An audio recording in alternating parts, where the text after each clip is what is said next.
Mid day prime के प्रायोजक हैं LIC, हर पल आपके साथ।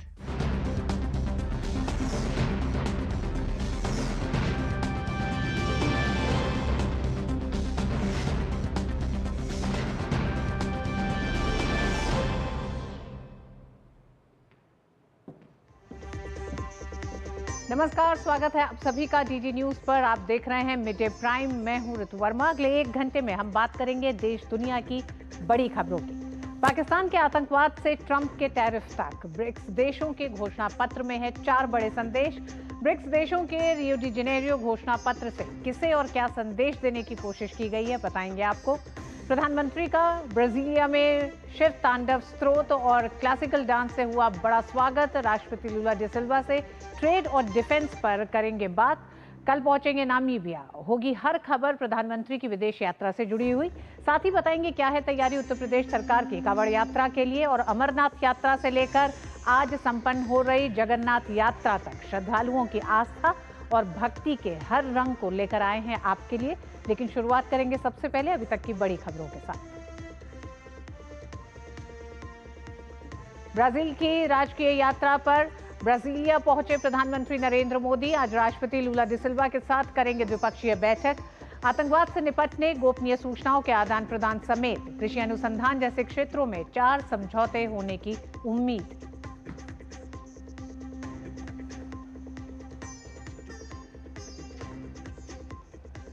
अगले साल भारत की अध्यक्षता में ब्रिक्स को मिलेगी नई पहचान। प्रधानमंत्री नरेंद्र मोदी ने कहा, G20 की तरह जन केंद्रित दृष्टिकोण और मानवता सर्वोपरि की भावना के साथ ब्रिक्स को ले जाएंगे आगे।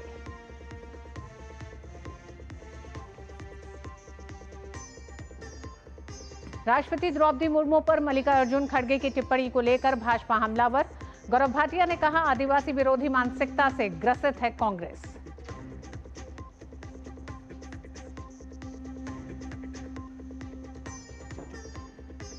पटना पे गोपाल खेमका हत्याकांड में पुलिस को मिली एक और कामयाबी। दूसरा आरोपी विकास उर्फ राजा का एनकाउंटर। शूटर उमेश कुमार यादव भी गिरफ्तार।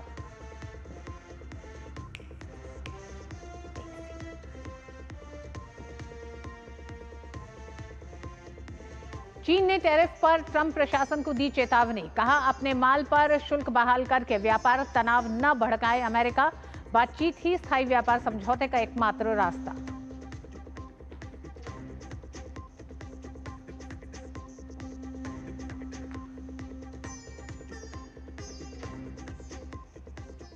प्रधानमंत्री नरेंद्र मोदी आज ब्राजील की राजकीय यात्रा पर ब्राजीलिया पहुंचे। पिछले 57 वर्षों में किसी भारतीय प्रधानमंत्री की ब्राजील की यह पहली राजकीय यात्रा है। इस दौरान प्रधानमंत्री नरेंद्र मोदी ब्राजील के राष्ट्रपति लुला डी सिल्वा के साथ द्विपक्षीय वार्ता करेंगे। दोनों नेता व्यापार, रक्षा, ऊर्जा, अंतरिक्ष, प्रौद्योगिकी, कृषि, स्वास्थ्य और लोगों के बीच आपसी संबंधों सहित आपसी हितों के क्षेत्रों में दोनों देशों के बीच रणनीतिक साझेदारी को व्यापक बनाने पर द्विपक्षीय चर्चा करेंगे।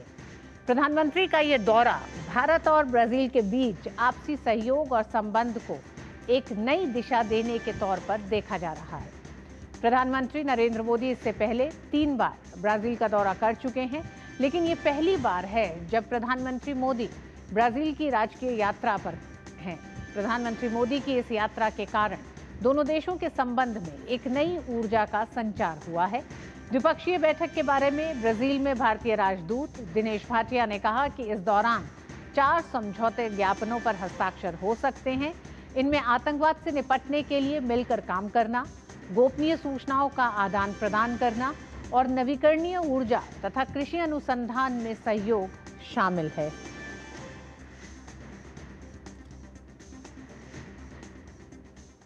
After 57 years that the Prime Minister of India is paying a state visit to Brazil. During the state visit, he'll be accorded the state protocol, state ceremonial welcome, followed by a bilateral talk where both delegations led by the respective leaders will meet. And after the talks, we are hoping to sign 4 agreements or /MOUs between the 2 countries, namely on renewable energy, counterterrorism, agricultural research cooperation between ICAR, which is Indian Council for Agricultural Research, and Embrapa of Brazil, and also exchange and mutual protection of confidential information. These agreements have been finalized, and we are hoping to sign this on 8th of July. प्रधानमंत्री नरेंद्र मोदी ने कहा कि भारत अपनी अध्यक्षता में BRICS मंच को जन केंद्रित दृष्टिकोण और मानवता सर्वोपरि की भावना के साथ आगे ले जाएगा। उन्होंने कहा कि अगले वर्ष भारत की ब्रिक्स अध्यक्षता में हम सभी अहम मुद्दों पर करीबी सहयोग जारी रखेंगे। हम ब्रिक्स को एक नए रूप से परिभाषित करने पर काम करेंगे। ब्रिक्स का मतलब होगा building resilience and innovation for cooperation and sustainability, यानी क्षमता निर्माण, सहयोग व सतत विकास के लिए अन्वेषण। प्रधानमंत्री मोदी ने कहा कि जिस तरह अपनी अध्यक्षता के दौरान हमने G20 को व्यापकता दिलाई, ग्लोबल साउथ के विषयों को एजेंडे में प्राथमिकता दिलाई, उसी तरह ब्रिक्स की अध्यक्षता के दौरान हम इस फोरम को आम जनता केंद्रित और मानवता प्रथम की भावना से आगे बढ़ाएंगे।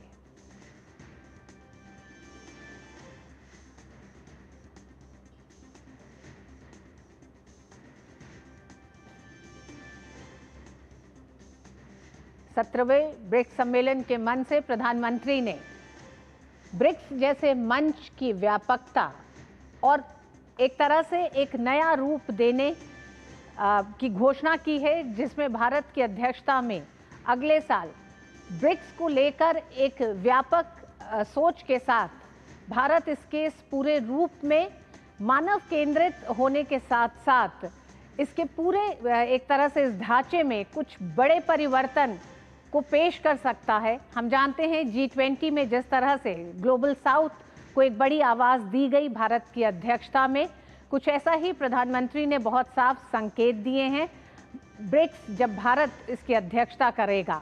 हम जानते हैं प्रधानमंत्री नरेंद्र मोदी तमाम वैश्विक मंचों पर हमेशा से इस बात को रखते रहे हैं कि विकासशील देशों की भागीदारी को बढ़ाना है।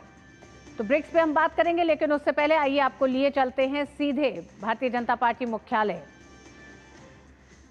प्रेस ब्रीफिंग थोड़ा सा डिफरेंट है, इसलिए कि आज के प्रेस ब्रीफिंग में नॉर्मल अर्थव्यवस्था के बारे में सिर्फ बात नहीं करेंगे, बल्कि आज पूरा देश गर्वान्वित है और भारत को जो सम्मान मिला है उसके बारे में इस प्रेस ब्रीफिंग के द्वारा हम आपके बारे में इसके बारे में चर्चा करेंगे कि देश किस ऊंचाई पे पिछले 11 साल में गया है और दुनिया के बड़े बड़े संस्थाओं ने किस तरह से देश की ऊंचाई पे जो जा रही है, ऊंचाई पे जो देश गया है उसके बारे में क्या रिपोर्ट लिखा है। तो उसके बारे में आज मैं चर्चा करूंगा, लेकिन मैं कहना चाहता हूं कि 2014 में जब हमारी सरकार आई थी तो उस वक्त पूरे दुनिया में एक ही डंका बज रहा था कि फ्रेजाइल इकोनॉमी, 5 फ्रेजाइल इकोनॉमी जो सबसे कमजोर दुनिया की अर्थव्यवस्था थी, उसमें भारत का नाम आता था। आज वो नाम बदल के हो गया है फैबुलस 4। अब जब मैं कहता हूं फैबुलस 4 दुनिया में, तो सिर्फ ये मैं इस वक्त नहीं कह रहा हूं कि इंडिया ने वेस्ट इंग्लैंड के साथ जो अभी टेस्ट जीता उसके बाद इंडिया की क्रिकेट रैंकिंग जो है फैबुलस 4 हो गई, बल्कि भारत का सम्मान बढ़ा है। जो अर्थव्यवस्था में तो भारत चौथे स्थान पे नॉक कर ही रहा है, लेकिन अगर फॉरेन रिजर्व्स के बेसिस पे देखें, फॉरेन एक्सचेंज रिजर्व्स के बेसिस पे, तो हम ऑलरेडी चौथे स्थान पे है, लेकिन जीडीपी के बेसिस पे हम बिल्कुल नॉक कर रहे हैं और जो थोड़े समय में हम चौथे स्थान पे भी आ जाएंगे। लेकिन फॉरेन एक्सचेंज रिजर्व्स के बेसिस पे हम 697 बिलियन फॉरेन एक्सचेंज रिजर्व है, उसके बेसिस पे हम चौथे स्थान में है। लेकिन अभी जो मैं फैबुलस 4 की बात कर रहा हूं वो बहुत इंपॉर्टेंट है। आपने सुना होगा वर्ल्ड बैंक का रिपोर्ट आया है। वर्ल्ड बैंक का रिपोर्ट जो है समानता के बारे में, इक्वालिटी के बारे में, जो समाज में इक्वालिटी है उसके बारे में आया। आज मैं गर्व से कह सकता हूं कि, और बहुत गर्वान्वित होकर कह रहा हूं कि पिछले 11 साल में जो हमने तरक्की की है, देश को ऊंचाई पे ले जाके खड़ा किया है, लेकिन मोदी सरकार ने कभी गरीबों का हाथ नहीं छोड़ा। अर्थव्यवस्था तेजी से बढ़ी, लेकिन अर्थव्यवस्था के साथ साथ जो इक्वालिटी है समाज में वो भी हमने ध्यान रखा, उसका भी पूरा ध्यान हमने रखा।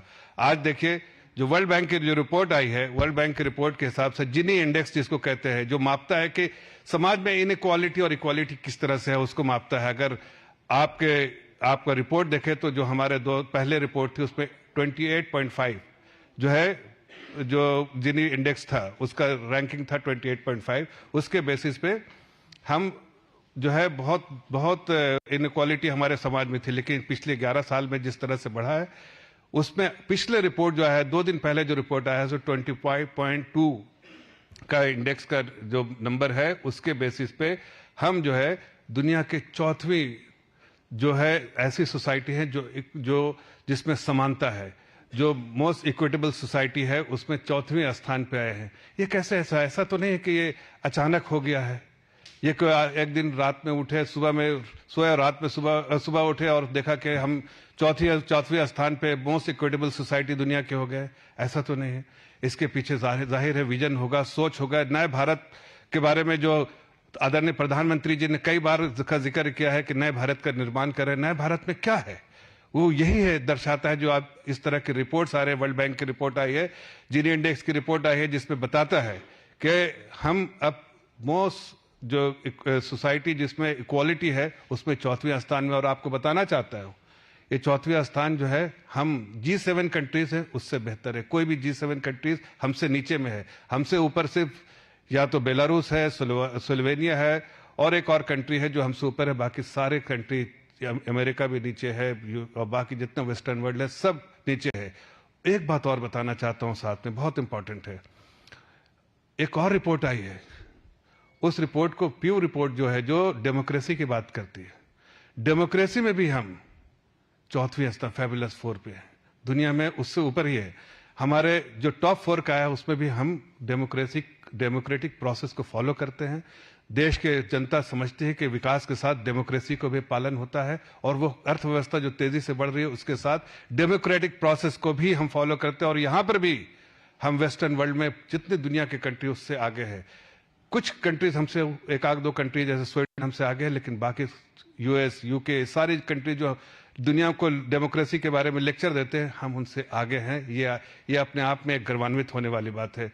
और जाहिर है ये ऐसे तो नहीं हुआ कि एक दिन में सोचा और हो गया। हमने जाहिर है इसके बारे में सोचा होगा, समझा होगा और विजन इसके बारे में आदरणीय प्रधानमंत्री जी ने बनाया होगा। और इसलिए जो अर्थव्यवस्था जो है उसको हमने मजबूत करने की कोशिश की। जैसा मैंने कहा 5 फ्रेजाइल इकोनॉमी से हम फैबुलस 4 में आ गए हैं। जब फैबुलस 4 में आए हो तो इसके पीछे सोच होगी और वो विजन होगा और किस तरह से हम आगे बढ़े उसका पूरा जो है 11 साल का जो जर्नी है वो दिखाता है कि हमने गरीबों का हाथ थामा है, गरीबों को मजबूत किया है, हमने विकास किया है, लेकिन समानता को कभी भी पीछे नहीं छोड़ा है, उसको इग्नोर नहीं किया है। हमने गरीबों के लिए नए वेलफेयर स्कीम्स लेकर आए हैं। आज अगर वर्ल्ड बैंक की रिपोर्ट पढ़े तो उसमें समझ में आता है कि वर्ल्ड बैंक की रिपोर्ट बताता है कि अगर $3 से अगर कम इनकम आपकी है, पहले के रिपोर्ट में $2.15 था, अब $3 है, तो 27% ऐसे लोग हैं जो गरीबी की रेखा के नीचे हैं। लेकिन अब वही $3 के नीचे वाले जो नंबर है उसमें हम 27% से नीचे घट के 5.35% है। मानो जो हमने बार बार कहा है कि गरीबी रेखा से 27 करोड़ लोगों को हमने बाहर निकाला। आज वर्ल्ड बैंक की रिपोर्ट भी इस बात को कह रही है। हम तो जानते थे कि जिस तरह की पॉलिसी हमने अपनाई है, चाहे आप देखिए आयुष्मान भारत स्कीम हो, आयुष्मान भारत स्कीम में क्या है, एक गरीबों के लिए बहुत बड़ा सपोर्ट है, उनको अपने घर बेचने की जरूरत नहीं है अगर इलाज कराना है। ये दुनिया के लिए एक टेम्पलेट बन गया है आयुष्मान भारत स्कीम। आज 41 करोड़ लोग, 42 करोड़ लोग इस आयुष्मान भारत कार्ड होल्ड कर रहे हैं और वो लोग हैं जिनको आज सरकार की तरफ से सहायता मिली है कि ताकि उस अपने मान सम्मान को बरकरार रखते हुए वो अपना इलाज करा सके। उसी तरह देखिए कहते हैं ना कि बैंक अकाउंट से ब्रॉडबैंड, आज 55-56 करोड़ बैंक अकाउंट खुले। जो लोग बैंकेबल नहीं थे, जो लोग जो बैंक से वंचित रहे थे, जो कभी बैंक के बारे में नहीं जानते थे, आज उनके अकाउंट्स, भारत के प्रधानमंत्री की सोच ने आज उन लोगों के बैंक अकाउंट्स खुलवाए और उनके बैंकों में पैसा डायरेक्ट बेनिफिट ट्रांसफर भी कर रहे हैं। जब डायरेक्ट बेनिफिट ट्रांसफर करते हैं तो आज 44 लाख करोड़ का हमने ट्रांसफर किया है। उस 44 लाख करोड़ में से कुछ मैं आपके सामने बताना चाहता हूं कि 3.5 लाख करोड़ हमने बचाया है। वो कैसे बचाया? जब डायरेक्ट बेनिफिट ट्रांसफर करे वो ऐसे थे कि 3.5 लाख करोड़ वैसे लोगों को जा रहा था जो कभी इस दुनिया में पैदा ही नहीं हुए थे। ये कांग्रेस के पैदा किए हुए लोग थे जो कभी देश में कभी इस धरती पे पैदा नहीं हुए थे, लेकिन उनका नाम, पता, उनका सब कुछ था। लेकिन जब हमने उसको लिंक किया आधार से तो पता चला ये सब फर्जी लोग थे। तो 3.5 करोड़ लोग ऐसे भी थे, 3.5 लाख करोड़ उन लोगों को से बचाया जो आज गरीबों के परिवार को हम इस तरह की सुविधाएं दे रहे हैं, चाहे उनको गैस कनेक्शन दें, चाहे उनको हम इलेक्ट्रिसिटी कनेक्शन दे, चाहे उनके घर में पानी जल कनेक्शन दे। ये सारी सुविधाएं हम देने का काम कर रहे हैं, या फिर उनके घर तक राशन पहुंचाए इसलिए दे पा रहे हैं, इसलिए कि भारत के प्रधानमंत्री की जो सोच है कि हम विकास तो करेंगे लेकिन हम गरीबों को मजबूत करेंगे। तो हमने गरीबों को मजबूत करने की जो कोशिश की थी, आज गरीब मजबूत हो रहा है, दुनिया की रिपोर्ट भी दर्शा रही है। और साथ साथ हमने अमीरों को भी जिम्मेदार बनाया है कि उनकी भी रिस्पॉन्सिबिलिटी क्या है देश के प्रति, वो भी उनको एहसास दिलाया है, ताकि देश में एक समानता रहे, इक्वालिटी रहे। और उसकी उस इक्वालिटी को मेंटेन करने के लिए हमने पॉलिसी मेजर्स ऐसे लिए। तो ये आप देख रहे थे भारतीय जनता पार्टी की प्रेस कॉन्फ्रेंस। ये प्रेस कॉन्फ्रेंस आधारित थी विश्व बैंक की हालिया रिपोर्ट वर्ल्ड बैंक की जो आई है, जिसमें बहुत साफ कहा गया है कि भारत दुनिया का चौथा सबसे समान समाज है। यानी कि गिनी इंडेक्स जो है वो भारत का 25.5 है, जो ये कहता है कि भारत में निरंतर गरीबी में कमी आई है और तमाम जन कल्याणकारी योजनाओं को जनता तक पहुंचाने में सरकार कामयाब रही है। तो विस्तार से वो बता रहे थे कि किस तरह से तमाम अन्य देशों से भारत इस समय आगे दिखाई देता है इन दोनों लक्ष्यों में। आइए लौटते हैं अपनी खबर पर। हम बात कर रहे थे ब्रिक्स की। ब्रिक्स में जो घोषणा पत्र है उसने 4 बड़े संदेश दिए हैं, जिसमें आतंकवाद बेहद अहम एक है, जिसको लेकर प्रधानमंत्री ने भारत के रुख को बहुत साफ इस पटल पर रखा। साथ ही प्रधानमंत्री नरेंद्र मोदी ने यह भी कहा कि अगला ब्रिक्स सम्मेलन की अध्यक्षता भारत करेगा, जिसमें उन्होंने कहा कि किस तरह से दुनिया के विकासशील देशों का भी समावेश होगा, इनोवेशन को किस तरह से इस्तेमाल किया जाएगा। इस पर बात करने के लिए SR तायल हमारे साथ हैं, पूर्व वरिष्ठ राजनयिक हैं। तायल साहब, आपको बहुत बहुत स्वागत है। सबसे पहले तो हम आपसे यही जानना चाहेंगे कि 17वें ब्रिक्स में आतंकवाद को जिस मुखर तौर पर उठाया गया, घोषणा पत्र के पैराग्राफ 34 और 36 में शामिल किया गया, इसे कितनी बड़ी आप उपलब्धि मानते हैं भारत के लिए, दुनिया के लिए, विश्व में जिस तरह से लगातार कट्टरता फैल रही है? ये एक बहुत बड़ी उपलब्धि मानी जाएगी, क्योंकि दुनिया में एक रिकग्निशन है कि आतंकवाद बहुत बढ़ रहा है, पर कुछ लोगों का फोकस उससे, कुछ देशों का दूर हट गया था। और हमने देखा कि पाकिस्तान जो फाइनेंशियल एक्शन टास्क फोर्स जो UN सिक्योरिटी काउंसिल की है, उसकी ग्रे लिस्ट में था, पर 2 वर्ष पूर्व वो उस लिस्ट से हटा दिया गया। पर प्रधानमंत्री का ये प्रयत्न है और उन्होंने बड़ा क्लियरली कहा कि टेररिज्म की लड़ाई सब देशों की लड़ाई है, उसमें कोई दो मानदंड नहीं होने चाहिए, और जो भी देश हैं उनको सैंक्शंस लगाने में कोई आनाकानी नहीं करनी चाहिए उन देशों के खिलाफ जो टेररिज्म को बढ़ावा देते हैं। और एक टेररिज्म पर एक इंटरनेशनल एग्रीमेंट हो, कन्वेंशन बने, जिसमें कि किसी भी तरह का आतंकवाद की घटना हो उसको पूरी तरह से कंडेम किया जाए। तो उन्होंने पूरा एक विश्व के सामने एक ढांचा रखा प्रधानमंत्री ने कि किस तरह आतंकवाद को जड़ से उखाड़ने के लिए सब देशों को साथ प्रयत्न करना होगा। आतंकवाद अब पूरे विश्व का मुद्दा है, ये कभी भी किसी भी देश को कहीं भी उस पर हमला कर सकता है और इसके प्रति विश्व को सजग रहना चाहिए।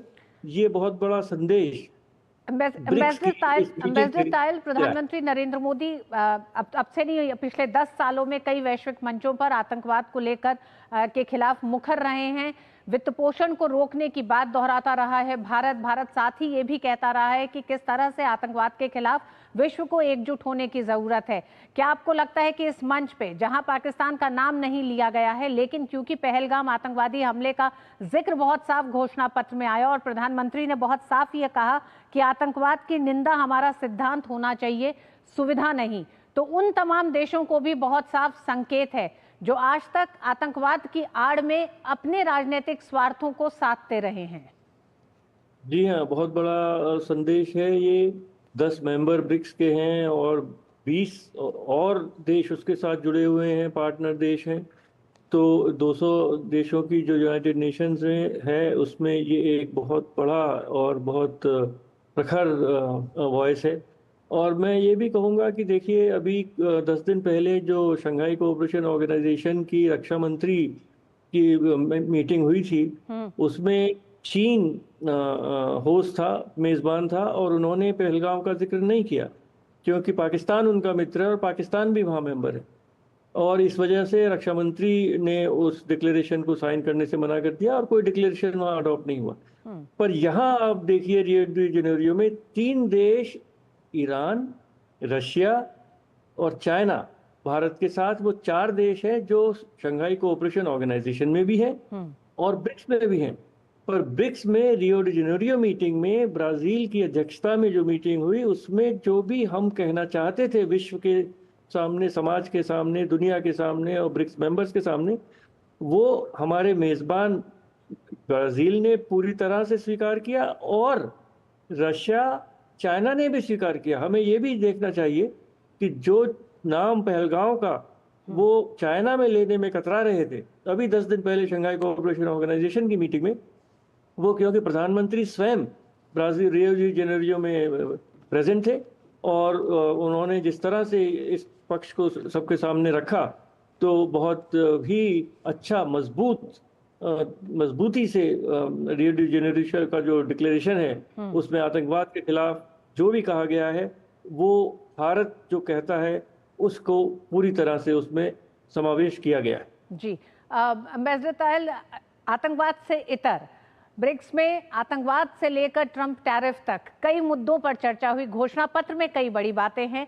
प्रधानमंत्री नरेंद्र मोदी ने अपने संबोधन में कई ऐसी बातों को रखा जिसमें एआई के अच्छे इस्तेमाल की बात हुई है। डेवलपमेंट बैंक को लेकर कुछ बातें प्रधानमंत्री ने रखी है कि डेवलपमेंट बैंक को ये देखना होगा कि कौन से प्रोजेक्ट्स हैं जिसमें निवेश करने की जरूरत है, जिससे छोटे देशों को मदद हो। और इसी के साथ जब उन्होंने कहा कि भारत जब अध्यक्षता करेगा अगले साल ब्रिक्स की, तो एक नया रूप ब्रिक्स का दिखाई देगा। हम जानते हैं ग्लोबल साउथ की आवाज G20 का मंच बना भारत की अध्यक्षता में।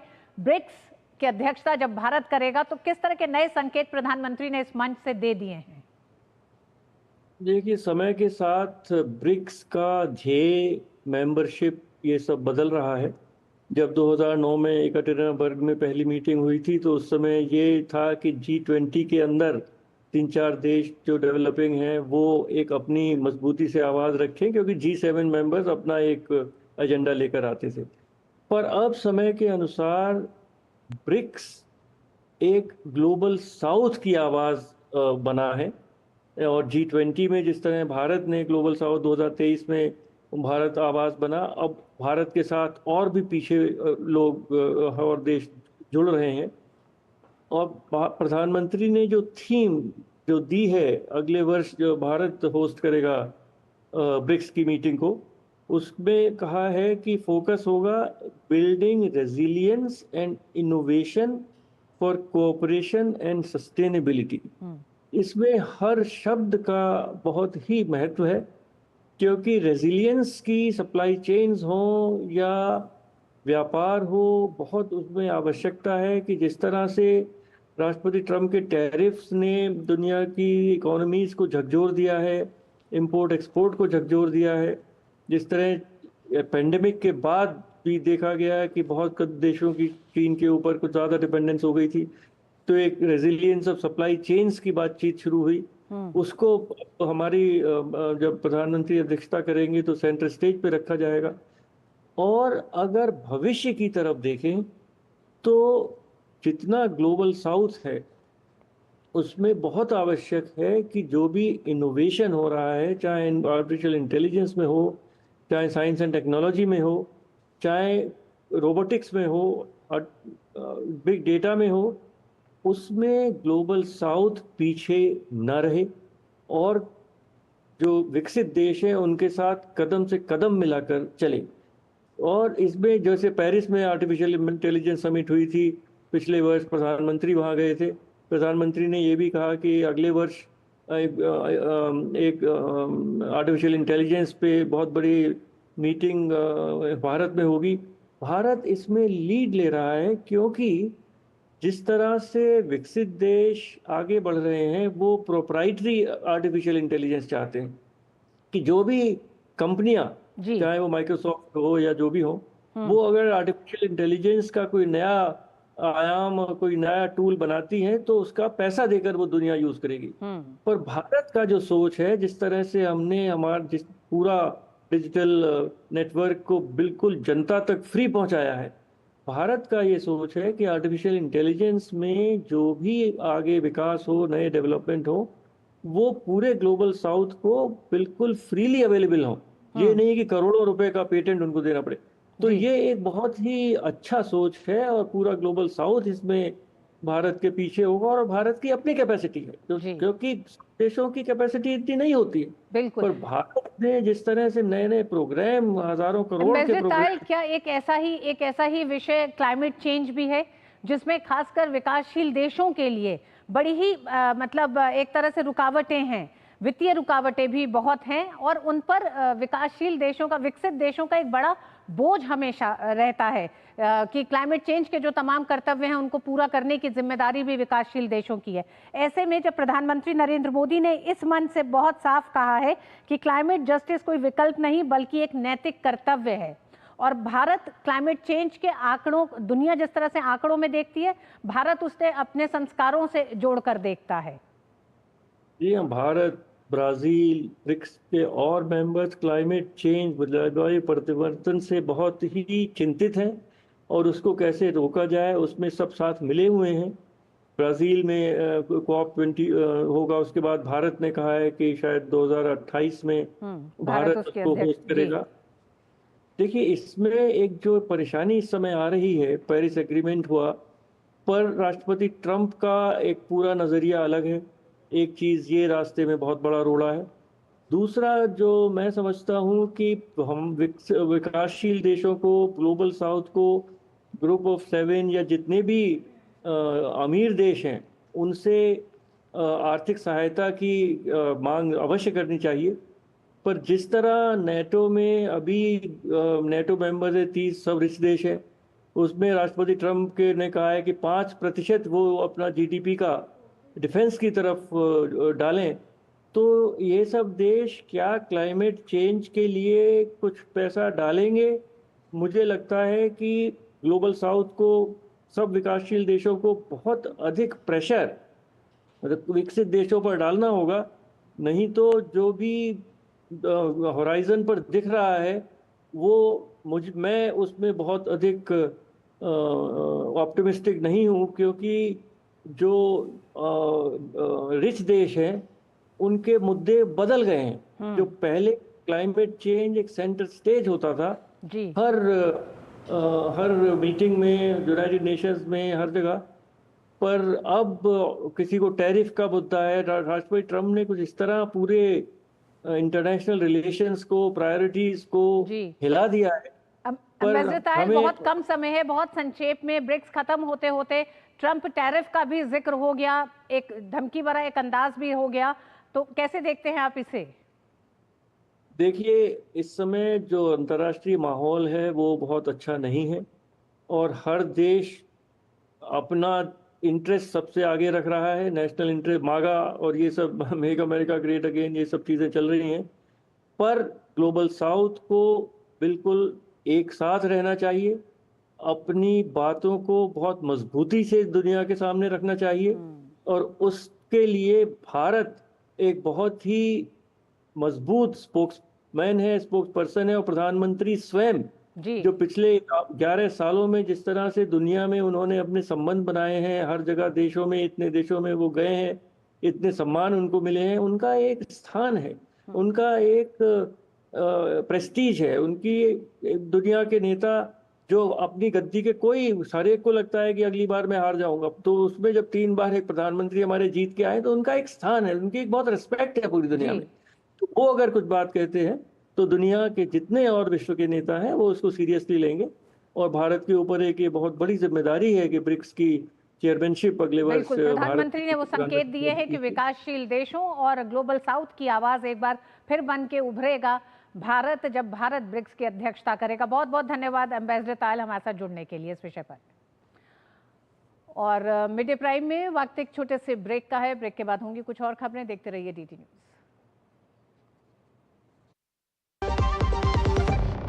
टाइम पे खा लेना और प्लीज बाइक धीरे चलाना जी।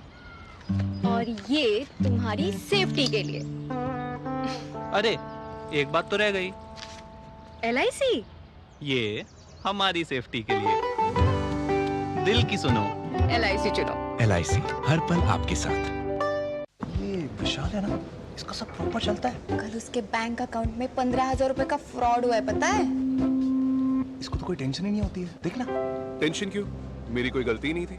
फिर भी फ्रॉड होने पर मैंने तुरंत बैंक को इन्फॉर्म कर दिया। RBI कहता है अगर आपके अकाउंट से किसी ने धोखे से पैसे निकाले हैं तो बैंक को जल्द से जल्द इन्फॉर्म कीजिए। 3 दिन के अंदर इन्फॉर्म किया तो कोई नुकसान नहीं होगा। जितना लेट करोगे उतना ज्यादा नुकसान। और सुन, सब चलता नहीं है, प्रॉपर चलाना पड़ता है। RBI कहता है जानकार बनिए, सतर्क रहिए। भाजपा नेता गौरव भाटिया ने कांग्रेस पर निशाना साधा है। प्रेस कॉन्फ्रेंस में गौरव भाटिया ने कहा कि कांग्रेस अध्यक्ष मल्लिकार्जुन खड़गे ने भारत के राष्ट्रपति के लिए आपत्तिजनक शब्द का प्रयोग किया है, जो दिखाता है कि कांग्रेस के DNA में आदिवासी विरोधी मानसिकता है।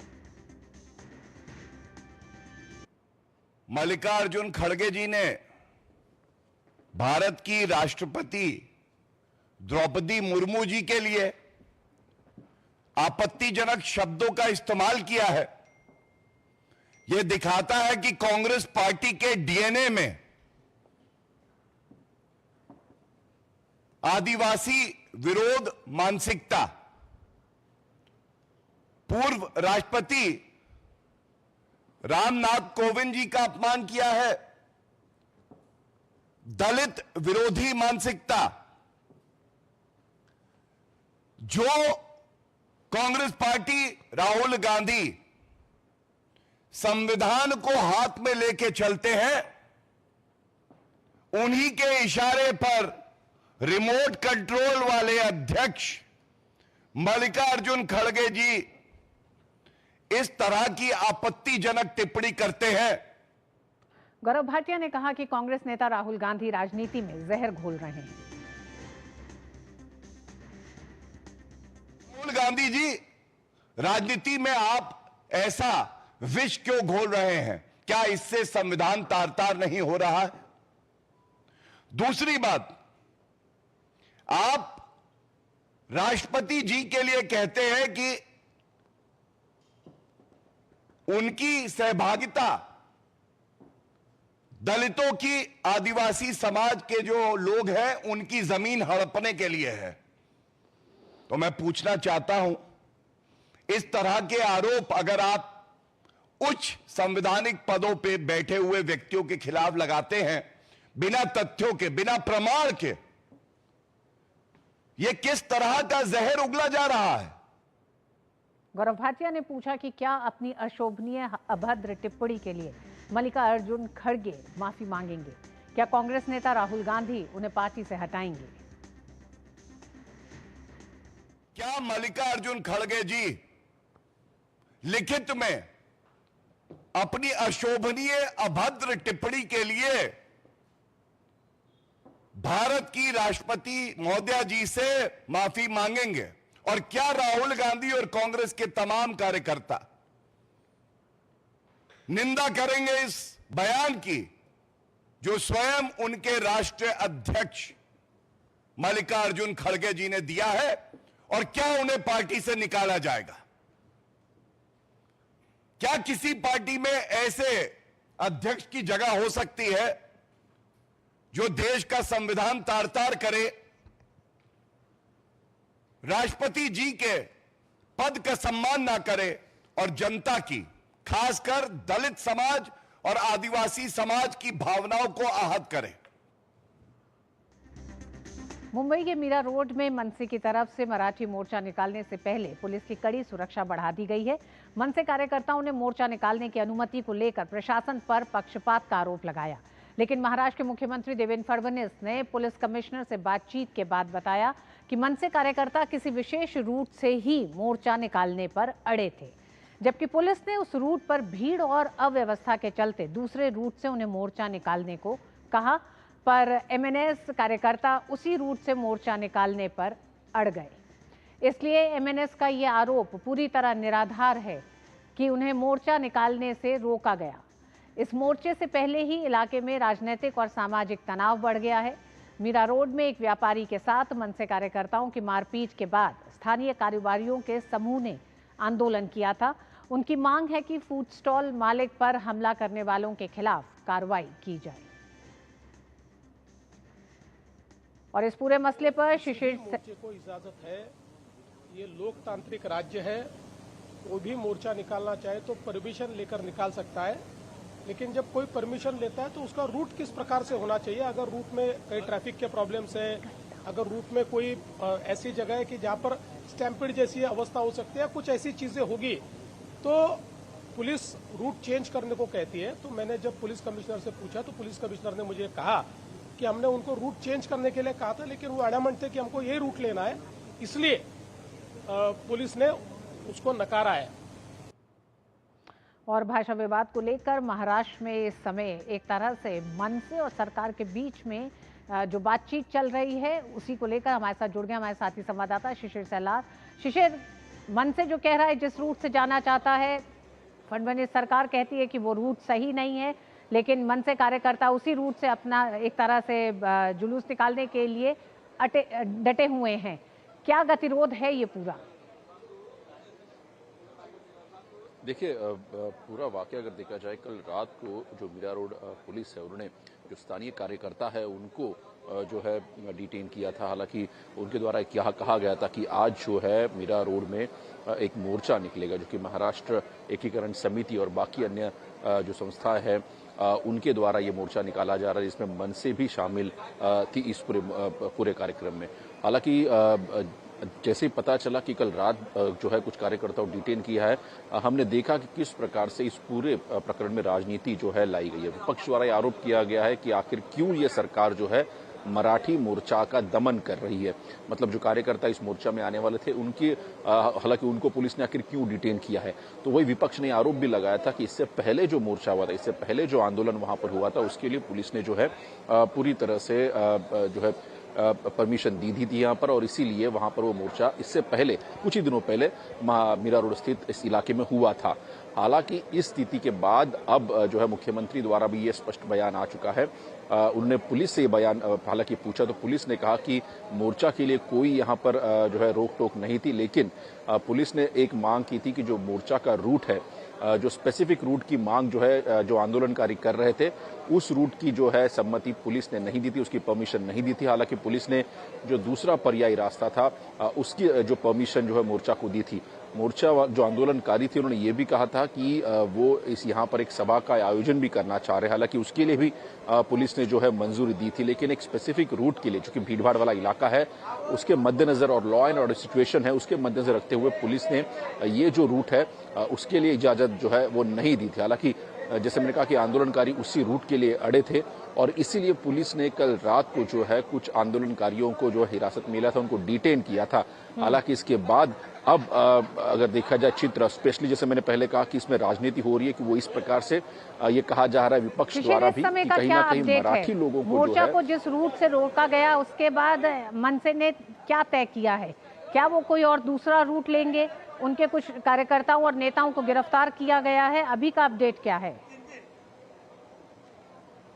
देखिए, इसमें सिर्फ मनसे नहीं, मनसे के व्यतिरिक्त बाकी अन्य सारे संगठन भी मौजूद है। इसमें शिवसेना की अगर बात करें तो जो शिवसेना सत्ता में भी है उनके जो कार्यकर्ता है वो भी इस मोर्चा में जो है सम्मिलित है। हालांकि महाराष्ट्र कैबिनेट मंत्री जो है, जो वहां के स्थानीय विधायक भी है, प्रताप सरनाईक, उन्होंने स्पष्ट कहा कि मोर्चा को किसी भी प्रकार की जो है इजाजत नकारी नहीं गई है, गृह मंत्रालय द्वारा भी नकारी नहीं गई है, और उन्होंने ये भी कहा कि वो भी इस मोर्चा में जाके सहभागी होंगे, चूंकि मोर्चा जो है मराठी के बारे में है, मराठी भाषा के बारे में है। तो इसीलिए इस वक्त अगर देखा जाए तो मोर्चा जो आंदोलनकारी वहां मौजूद है वो अपना आंदोलन कर रहे हैं। जी, अब शिशिर, क्या फडणवीस सरकार के लिए ये मसला बड़ा बनता जा रहा है, इसलिए भी कि भाषा विवाद को लेकर आज नहीं, महाराष्ट्र में हम जानते हैं एक लंबे समय से इस तरह का विवाद होता रहा है।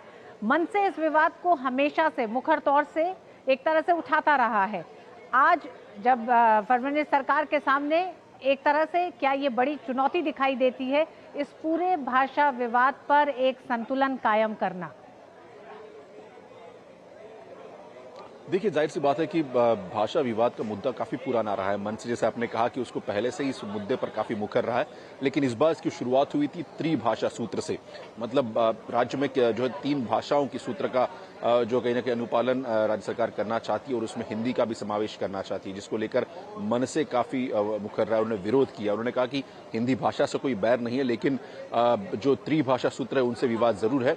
राज्य के जो बच्चे हैं जो पहली कक्षा में पढ़ते हैं उनको मात्र 2 भाषा जो है शुरुआती दौर में सीखनी अगर देखा जाए तो उन पर कम जो उसका प्रेशर होगा, और उसके बाद जो है 4वीं 5वीं कक्षा से आप हिंदी पढ़ाना शुरू कर सकते। इस प्रकार का बयान जो है मनसे द्वारा किया गया है। बहरहाल इस वक्त अगर देखा जाए तो राज्य सरकार ने जो GR इस बारे में निकाले थे वो पीछे ले लिए है और साथ ही इसके बारे में एक समिति गठित की है। जिस प्रकार से एक पूर्ण रूप से अगर देखा जाए कि एक समिति जो अभ्यास करती है उसके बाद इसके बारे में निर्णय लेती है, इस बारे में जो है प्रक्रिया राज्य सरकार अपना रही है।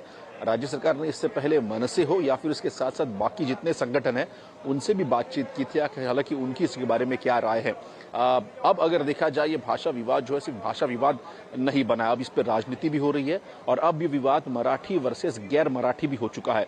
जिस प्रकार से उसी मीरा रोड में कुछ ही दिनों पहले एक गैर मराठी व्यापारी पर जो है मनसे कार्यकर्ताओं ने जो है अटैक किया था, हालांकि अब वही मुद्दा तूल पकड़ रहा है। तो भाषा विवाद की शुरू हुआ पूरा मुद्दा है इस वक्त अगर देखा जाए महाराष्ट्र में मराठी और गैर मराठी विवाद बनता जा रहा है, जिसमें सभी राजनीतिक पार्टी खासतौर पर विपक्ष जो है वो अपनी रोटियां सेक रहा है। बहुत बहुत धन्यवाद शेषर पूरी जानकारी के लिए।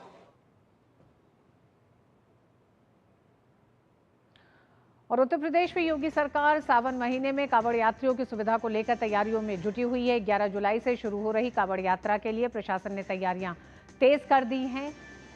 इसी कड़ी में प्रदेश के मुख्यमंत्री योगी आदित्यनाथ ने सोमवार को बिजनौर में कांवड़ यात्रा के मार्गों का हवाई सर्वेक्षण किया। सोमवार को सीएम योगी ने हवाई सर्वेक्षण किया और कांवड़ मार्गों का जायजा लिया। सीएम योगी ने गाजियाबाद के हिंडन एयरपोर्ट से बिजनौर तक हेलीकॉप्टर से यात्रा मार्ग का विस्तृत सर्वेक्षण किया।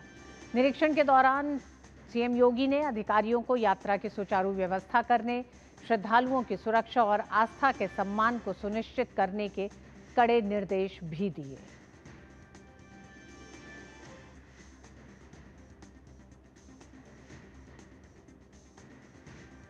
कांवड़ यात्रा को लेकर उत्तर प्रदेश सरकार लगातार तैयारियों में जुटी है और इन तैयारियों का एक तरह से निरीक्षण करते मुख्यमंत्री योगी आदित्यनाथ। उधर उत्तराखंड के मुख्यमंत्री पुष्कर सिंह धामी ने आज पुलिस अधिकारियों के साथ बैठक की। इस बैठक में कांवड़ यात्रा, उत्तराखंड में आपदा प्रबंधन और कानून व्यवस्था से जुड़े विषयों पर चर्चा की गई। साथ ही कांवड़ यात्रा के मार्गों में सुरक्षा व्यवस्था और सुविधाओं पर भी चर्चा हुई। उत्तर प्रदेश से लेकर उत्तराखंड तक कांवड़ यात्रा को लेकर जो व्यवस्थाएं चल रही हैं उसी पर और बात करने के लिए विकास सिंह हमारे साथ जुड़ गए हैं। विकास, कांवड़ यात्रा को लेकर उत्तर प्रदेश सरकार जहां एक तरफ तैयारियां कर रही है, वहीं कई बड़े निर्देश भी दिए गए हैं। जैसे कि इस बार फिर दुकानदारों को बाकायदा एक फॉर्म दिया गया है जिसमें पूरा अपना विवरण लिखना है। QR कोड होगा जिसको आप जैसे ही स्कैन करेंगे तो आपको सारी जानकारियां मिल जाएंगी। तो टेक्नोलॉजी के साथ कांवड़ यात्रियों, श्रद्धालुओं को पूरी सुविधा देने की एक पूरी व्यवस्था तैयार की जा रही है। क्या अपडेट है? जी बिल्कुल, कांवड़ यात्रियों के लिए हर सुविधा का प्रबंध किया जा रहा है। कल ही सीएम योगी ने हवाई मार्ग से उसका सर्वे किया था पूरे कांवड़ यात्रा मार्ग का, और आज मेरठ में एक बड़ी बैठक हो रही है जिसमें मुख्य सचिव और प्रदेश के पुलिस महानिदेशक इस बैठक में हिस्सा ले रहे हैं। और कांवड़ यात्रा को लेकर जो मुख्यमंत्री ने निर्देश दिए हैं उसको अमली जामा पहुंचाने के लिए कैसे जमीन पर कार्य किया जाएगा, इसके मद्देनजर रणनीति आज तैयार की जा रही है। इन खास बिंदुओं में सीएम योगी ने कहा था कि साफ सफाई की व्यवस्था की जाए, सुरक्षा की व्यवस्था की जाए और आस्था का सम्मान बना रहे, पवित्रता बनी रहे यात्रा की। इसके मद्देनजर तमाम सारे निर्देश दिए गए हैं। जैसा कि आपने बताया इस निर्देश की कि जो फॉर्म दिया गया है, किसी भी प्रकार से कोई भी कांवड़ यात्री अपनी कांवड़ यात्रा कर रहा है तो उस दौरान वहां पर अगल बगल की जो भी दुकानें हैं वहां पर कोई छद्म रूप से कोई आदमी ना रह सके, किसी की आस्था को ठेस पहुंचाने के लिए ऐसा कोई कृत्य ना कर सके, अपनी पहचान न छुपाए। इसके लिए बाकायदा निर्देश दिए गए हैं और QR कोड के द्वारा हो या अन्य माध्यमों के द्वारा हो, बराबर किसी भी प्रकार से कोई पहचान न छुपी रहे। कोई खाने पीने की सामग्री में थूक अथवा उसको को दूषित करने हेतु कोई ऐसी कार्रवाई न की जाए, किसी भी व्यक्ति के द्वारा कोई भी ऐसा काम न किया जाए जिससे आस्था का रंग फीका पड़े। ये जमीन पर काम करने के लिए आज बड़ी बैठक हो रही है मेरठ में, और लगातार इस बार कांवड़ यात्रियों पर पुष्प वर्षा तो होगी ही होगी, साथ ही साथ उनके लिए पूरे रोड में साफ सफाई के साथ साथ जहां पर रुकेंगे शुद्ध पेयजल हो, बिजली की आपूर्ति हो, और साथ साथ सुरक्षा की व्यवस्था को लेकर हर 1 किलोमीटर पर 3 से 4 पुलिसकर्मी तैनात किए जाएंगे, ताकि किसी भी प्रकार की कोई असुविधा का सामना न करना पड़े। साथ ही साथ नगर निगम के द्वारा भी पर्याप्त व्यवस्थाएं की गई हैं, किस तरीके से मार्ग में साफ सफाई रहे, वहां पर पेयजल की व्यवस्था रहे, या उनके होल्डिंग एरिया में रहे। जी विकास, कांवड़ यात्रा 11 तारीख से शुरू हो रही है, आस्था का पर्व है। देश के अलग अलग हिस्सों से कांवड़ यात्री गंगा जल लेके निकलते हैं। ऐसे में व्यवस्थाएं सही करना, उन्हें किसी तरह की असुविधा ना हो और खाने पीने का बंदोबस्त का ध्यान रखना, ये सब तो समझ में आता है, लेकिन सुरक्षा व्यवस्था को लेकर जो कई इंतजाम किए जा रहे हैं, इसके पीछे के कोई कारण भी हैं क्या? क्या आस्था के इस पूरे पर्व के दौरान देखिए जी सुरक्षा व्यवस्था को लेकर इतना जोर जो है? बिल्कुल बिल्कुल जी बिल्कुल जी बिल्कुल, सुरक्षा व्यवस्था का एक कारण बड़ा है, क्योंकि बहुत बड़ी संख्या में कांवड़ यात्री निकलते हैं। ये जो आस्था का जनसैलाब होता है, इस भीड़ में कहीं कोई व्यक्ति न प्रवेश कर जाए, कोई ऐसा कृत्य न कर दे। हमने देखा पिछले दिनों प्रदेश में जिस तरीके की घटनाएं हुई, चाहे वो इटावा हो, कौशाम्बी हो या औरैया हो, वहां पर ऐसी घटनाएं हुई जहां पर जातिगत द्वेष फैलाने की साजिश की गई। इसी के मद्देनजर सीएम योगी ने ये निर्देश दिया है उच्च अधिकारियों को कि वो इंतजार न करेंगे अगर कोई ऐसी घटना होती है कि शासन से कोई आदेश आए और तब हम निर्णय लें कि हमें क्या कार्रवाई करनी है। यथासंभव जो कार्रवाई उस समय उचित लगे पुलिस के द्वारा, प्रशासन के द्वारा, वो कार्रवाई तुरंत कर देनी चाहिए। इंतजार बिल्कुल नहीं करने की बात कही गई है, क्योंकि पिछले दिनों ऐसे कुछ प्रकरण प्रकाश में आए थे जिससे लोगों को, समाज को बांटने का काम किया गया और ऐसे लोग पहचाने गए जिनके खिलाफ कार्रवाई की गई। ऐसी कोई घटना वहां पर न होने पाए, क्योंकि बहुत बड़ी संख्या में कांवड़ यात्री निकलते हैं, भीड़ निकलती है और बिल्कुल उनकी आस्था का सम्मान रहे, उनकी यात्रा, उनकी जो पवित्रता है व्रत की, अखंड व्रत की, वो पूर्ण रहे, ये बनी रहे। इसके लिए इसके मद्देनजर तमाम सारे निर्देश दिए गए हैं और खास तौर से सुरक्षा व्यवस्था बनी रहे, अशांति किसी प्रकार की ना फैले। जी बहुत बहुत धन्यवाद विकास पूरी जानकारी के लिए।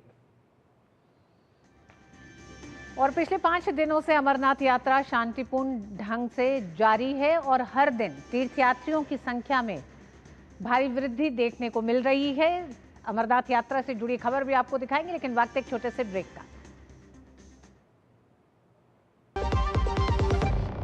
सुनो, एक अच्छी इंश्योरेंस पॉलिसी एआई से पूछते हैं। एक ऐसी पॉलिसी जिसमें प्रीमियम पेमेंट हो लिमिटेड पर इनकम आती रहे लाइफ टाइम। LIC का जीवन उत्सव। एक ऐसी पॉलिसी जो दे होल लाइफ इंश्योरेंस कवर भी। LIC का जीवन उत्सव। वाओ, चलो तो LIC की जीवन उत्सव पॉलिसी ही लेते हैं। मैं भी तुमसे यही कह रही थी, LIC का जीवन उत्सव। लाइफ टाइम सेलिब्रेशन मनाइए LIC के जीवन उत्सव के साथ, फ्यूचर सेट है। Delivery boy has picked your order. अरे भाई पता है भूख लगी है, 30 मिनट का मैसेज नोटिफिकेशन आया था ना। मैसेज के सारे थोड़ी बैठ सकते हैं। कल आपने कुछ शेयर्स बेचे थे ना? हाँ, तो चेक किया? मैसेज आया तो था। सिर्फ मैसेज काफी नहीं है। आप शेयर मार्केट में कोई भी ट्रांजेक्शन करते हैं ना, तो स्टॉक एक्सचेंज से आए SMS या ईमेल को अपने डीमैट अकाउंट और बैंक स्टेटमेंट के साथ भी टैली कीजिए। बेटा भूख में ना दिमाग बंद हो जाता है। समझ कर इन्वेस्ट कर। पिछले 5 दिनों से अमरनाथ यात्रा शांतिपूर्ण ढंग से जारी है और हर दिन तीर्थयात्रियों की संख्या में भारी वृद्धि देखने को मिल रही है। और इसी कड़ी में मंगलवार को 7,541 तीर्थयात्रियों का एक और जत्था कश्मीर के लिए रवाना हुआ। अब तक इस यात्रा में 90,000 से ज्यादा लोग शामिल हो चुके हैं। आज जम्मू के भगवती नगर यात्री निवास से 7,541 यात्रियों का जत्था 2 सुरक्षित काफिलों में घाटी के लिए रवाना हुआ। पहला काफिला, जिसमें 148 वाहन थे और 3,321 यात्री थे, सुबह 2:55 पर बालटाल बेस कैंप के लिए रवाना हुआ। वहीं दूसरा जत्था, जिसमें 161 वाहन और 4,220 यात्री थे, सुबह 4:03 पर पहलगाम के नुनवान बेस कैंप के लिए रवाना हुआ। अमरनाथ श्राइन बोर्ड के अधिकारियों ने बताया कि भगवती नगर यात्री निवास से घाटी पहुंचने वाले यात्रियों के अलावा कई श्रद्धालु सीधे ट्रांजिट कैंपों और 2 बेस कैंपों पर पहुंचकर तुरंत पंजीकरण करवाकर अमरनाथ यात्रा में शामिल हो रहे हैं। इसी दौरान जम्मू में बड़ी संख्या में श्रद्धालु तवी नदी के तट पर आरती में शामिल हुए।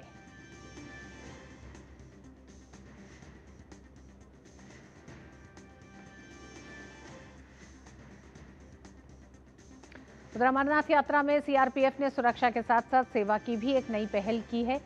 सीआरपीएफ ने मे आई हेल्प यू अभियान शुरू किया है। आरपीएफ की नई पहल का जायजा लिया हमारे संवाददाता अश्विनी मिश्र ने।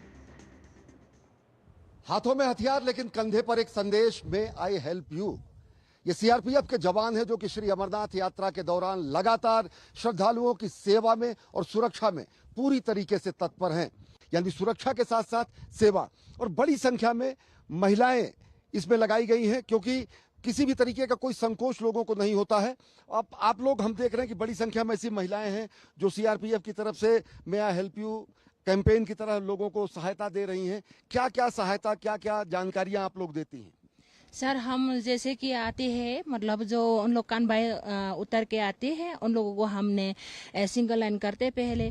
जो गुजर लोग आते हैं उन लोगों के लिए हमने मतलब जो थक जाते हैं उन लोगों को हम हाथ में पकड़ के एक्सरे के तक पहुंचाते हैं, और जो लोग मतलब भारी चीज उठाना नहीं पाते हम दोनों मिलके मतलब लेके एक्सरे पॉइंट तक पहुंच जाते हैं। और आते आते बाई चांस उन लोग जैसे बेहोश हो जाते हैं उनको हमने हॉस्पिटल में कांटेक्ट करके एम्बुलेंस बुला के उन लोगों को हमने हॉस्पिटल में पहुंचा देते सर। महिलाओं को कहीं ना कहीं संकोच होता है सुरक्षा को और आने जाने को लेकर, तो आप एक महिला के तौर पर जब उनको मदद करती हैं तो और ज्यादा लोग खुल के आपसे मदद मांगते हैं। अलग अलग भाषा का आता है सर, अलग अलग स्टेट का भी आता है, इनको भाषा भी पता नहीं रहता। लेडीज का तौर पे उन लोग हमको मदद भी मांग लेता है। कोई भी प्रॉब्लम हो गई तो इन लोग बता देता है, हम लोग लेडीज है बोल के, आप है बोल के हमको इतना हेल्प हो रहा है बोल के भी लेडीज इन लोग बता देता है सर हमको।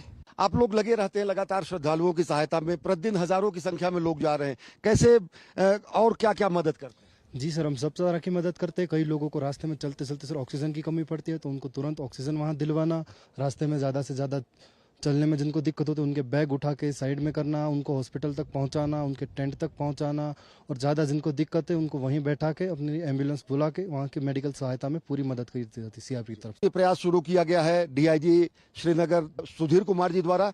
सर, आपसे जानेंगे कि वर्दी से लोग थोड़ा डरते हैं लेकिन यहाँ पे तो एक संदेश भी है कि क्या मदद की जा सके, और हम देख रहे हैं कि प्रतिदिन हजारों की संख्या में लोगों की मदद। हमारा यहाँ प्रयास है, पूरे सीआरपीएफ प्रतिबद्ध है कि लोगों को कम से कम असुविधा हो और मैक्सिमम सुरक्षा दिया जाए। लास्ट ईयर पिछले साल हमने देखा कि यहाँ कई हर देश के कोने कोने से लोग आते हैं जिनको लैंग्वेज की दिक्कत होती है।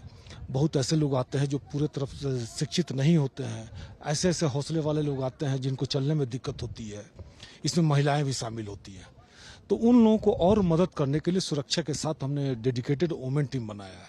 इनका लोगों का रिस्पांस देख के हर लोग मतलब कि इनके पास भागे आते हैं, और उसके बाद हमने देखा कि जेंट्स कंपोनेंट भी काफ़ी ऐसे हैं जो अशिक्षित हैं, ओल्ड एज के हैं, जिनको मदद की जरूरत होती है। तो हमने कुछ कंपोनेंट जेंट्स को भी ये तैयार किया गया है कि जो अपने पेट्रोलिंग के साथ घूमते हुए भी जो भी जिसको भी जरूरत हो वो मदद करे, और हर तरह से मदद करे, मानवता को ध्यान में रखते हुए सुरक्षा में कहीं चूक ना हो, इस चीज को हम लोग विशेष ध्यान रखते हैं। सुरक्षा के साथ साथ सेवा सुनिश्चित की जा रही है जिसमें लोगों को सानंद तरीके से, आह्लादित तरीके से समूचे यात्रा मार्ग पर सेवा भी प्रदान की जा रही है। कैमरा पर्सन सुमित धीमान के साथ Ashwini Kumar Mishra, DD news, Baltal base camp, Ganderbal. और बालटाल से ही हमारे साथ जुड़ गए हमारे साथी अश्विनी मिश्र। अश्विनी, एक बेहतरीन रिपोर्ट आपकी देखी गई जिसमें आपने दिखाया कि किस तरह से सीआरपीएफ सुरक्षा के साथ साथ बाकायदा एक महिला की पूरी एक टुकड़ी बनाई गई है जो कि देश दुनिया से आ रहे अमरनाथ यात्रा के लिए श्रद्धालुओं को सुविधा दे, असुविधा किसी तरह की ना हो, इसका खास ध्यान रखा जा रहा है। और आपने देखा कि किस तरह से सीआरपीएफ सुरक्षा के साथ साथ अमरनाथ यात्रियों को किसी तरह की असुविधा ना हो उस पर भी काम कर रही है। आइए बढ़ते हैं खबरों में आगे। बिहार के मुख्यमंत्री नीतीश कुमार की अध्यक्षता में पटना में हुई कैबिनेट की बैठक में कुल 43 प्रस्तावों को मंजूरी दी गई है। इसमें बिहार के युवाओं को अधिक से अधिक रोजगार के अवसर उपलब्ध कराने, उन्हें प्रशिक्षित करने और सशक्त बनाने के उद्देश्य से राज्य सरकार ने बिहार युवा आयोग के गठन का फैसला किया है। बिहार युवा आयोग में एक अध्यक्ष, 2 उपाध्यक्ष और 7 सदस्य होंगे। जिनकी अधिकतम उम्र सीमा 45 वर्ष होगी। यह आयोग इस बात की निगरानी करेगा कि राज्य के स्थानीय युवाओं को राज्य के भीतर निजी क्षेत्र के रोजगारों में प्राथमिकता मिले। राज्य सरकार की इस दूरदर्शी पहल का उद्देश्य युवाओं को आत्मनिर्भर, दक्ष और रोजगार उन्मुखी बनाना है ताकि उनका भविष्य सुरक्षित हो। इसके अलावा सामाजिक बुराइयों को बढ़ावा देने वाले शराब और अन्य मादक पदार्थों की रोकथाम के लिए कार्यक्रम तैयार कर और ऐसे मामलों में सरकार को अनुशंसा भेजना भी इसका महत्वपूर्ण कार्य होगा। इसके अलावा बिहार सरकार ने महिलाओं के लिए सरकारी नौकरियों में 35% आरक्षण देने का भी बड़ा फैसला लिया है। हालांकि यह आरक्षण केवल बिहार की मूल निवासी महिलाओं को ही मिलेगा। तो बिहार के नीतीश कैबिनेट ने कुछ बड़े फैसले लिए। वो केवल महिलाओं, इवन इन जनरल कोटी में भी जब 35 होगा तो केवल जो राज्य की जो महिलाएं हैं उन्हीं को चले लागू होगा। जब भी आरक्षण का लाभ लेना पड़ेगा ये महिला कोटी का, तो बिहार की महिलाओं को ही मिलेगा। तो अन्य राज्यों की महिलाएं जनरल कोटी में अपना अप्लाई कर सकती है, अनारक्षित में अप्लाई कर सकती है। पश्चिम बंगाल में हिंदुओं पर हमला जारी है। एक बार फिर बिना किसी वजह के मालदा जिले के इंग्लिश बाजार के लक्ष्मीकांतपुर में हमला हुआ है। मुहर्रम के जुलूस के दौरान हिंदुओं के घरों और दुकानों में तोड़फोड़ की गई। मवेशियों को भी नहीं बख्शा गया। इस मामले में पुलिस मूक दर्शक बनी हुई है। अभी तक पुलिस ने हमलावरों के खिलाफ कोई कार्रवाई नहीं की है। पश्चिम बंगाल में एक बार फिर हिंदुओं पर हमले का एक ताजा मामला सामने आया है। मालदा जिले के इंग्लिश बाजार के लक्ष्मीकांतपुर में हिंदुओं पर हमला हुआ है। मुहर्रम जुलूस के दौरान हिंदुओं के घरों और दुकानों में तोड़फोड़ की गई है, जिस पर अभी तक पश्चिम बंगाल सरकार की तरफ से कोई बड़ा एक्शन नहीं लिया गया है। जिन लोगों ने इस तोड़फोड़ और इस आगजनी को अंजाम दिया।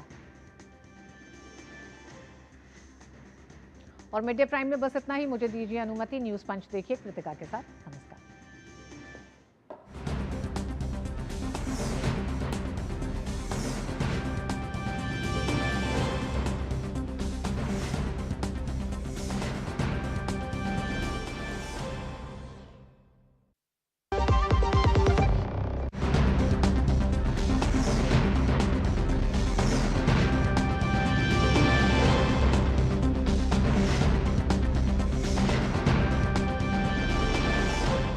मिड डे प्राइम के प्रायोजक थे